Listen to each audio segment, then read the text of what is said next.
여러분은 인생에서 가장 후회되는 순간이 언제인가요? 지나간 시간 속에서 붙잡고 싶었던 기억들, 혹은 다시 돌아갈 수 있다면 바꾸고 싶은 선택이 있나요? 오늘은 한 어머니의 가슴 아픈 사연을 들려드리려 합니다. 이 이야기를 듣고 나면 사랑하는 사람들에게 한마디 더 따뜻한 말을 건네고 싶어질지도 모릅니다. 지금부터 조용히 귀 기울여 주세요. 오늘의 주인공, 김순희 할머니는 올해 72세입니다. 젊은 시절, 그녀는 남편과 함께 작은 국밥집을 운영하며 두 아이를 키웠습니다. 먹고 살기 바빠도 가족들과 함께하는 시간이 그 무엇보다 소중했습니다. 그런데 그녀의 삶에는 깊은 후회가 하나 있습니다. 그것은 바로 막내 아들, 정우에게 전하지 못한 마지막 한마디였습니다. 정우는 어머니를 참 많이 따랐습니다. 바쁜 국밥집에서 손님들을 상대하는 어머니 곁에 쪼르르 달려와 엄마 나랑 놀자 하고 졸랐죠. 하지만 어머니는 늘 조금만 기다려라. 엄마 일 끝나면 같이 놀자라고 말했습니다. 그리고 정우가 잠들 무렵에야 뒤늦게 머리를 쓰다듬으며 우리 아들 미안하다. 내일은 꼭 같이 놀자 속삭이곤 했습니다. 하지만 그런 내일은 자꾸만 뒤로 미뤄졌습니다. 시간이 지나 정우가 중학생이 되자 그는 더 이상 어머니에게 같이 놀아달라고 하지 않았습니다. 학교에서 돌아와도 방에만 틀어박혀 있었고 짧은 대화조차 사라졌죠. 어머니는 한 번이라도 먼저 다가가 볼 걸 후회했지만 사춘기라서 그런가 보다 하고 넘어갔습니다. 그러던 어느 날 정우가 대학에 합격했다는 소식을 전했습니다. 하지만 기쁨도 잠시, 아들은 더 이상 국밥집을 돕지 않겠다며 독립을 선언했죠.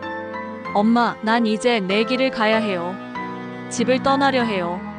어머니는 아들을 붙잡고 싶었지만 차마 그를 막을 수 없었습니다. 그리고 그렇게 정우는 집을 떠났습니다. 그 후로 몇 년 동안 정우는 바쁘다는 이유로 연락이 뜸해졌습니다. 어머니는 보고 싶어도 먼저 전화하지 못했습니다. 혹시 귀찮아할까봐 하는 마음에 망설이기만 했죠.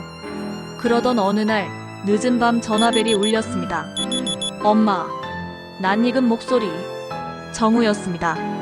어머니는 반갑게 전화를 받았지만 정우는 한참을 망설이더니 이렇게 말했습니다. 엄마, 그냥 목소리가 듣고 싶었어. 그때 어머니는 말했습니다. 그래, 잘 지내고 있지? 힘든 일 있으면 언제든 말하고. 그러자 정우는 웃으며 대답했습니다. 응, 나 괜찮아. 엄마도 건강해야 해. 그게 마지막 통화였습니다. 며칠 후 어머니는 청천벽력 같은 소식을 들었습니다. 정우가 갑작스러운 교통사고로 세상을 떠난 것입니다. 그날 밤 정우는 술에 취한 친구를 집에 바래다 주려다 사고를 당했습니다. 어머니는 그 소식을 듣고 무너졌습니다. 너무도 허망한 이별이었죠. 그리고 그녀는 깨달았습니다. 마지막 통화에서 정우는 그저 엄마 사랑해라는 한마디가 듣고 싶었던 게 아닐까?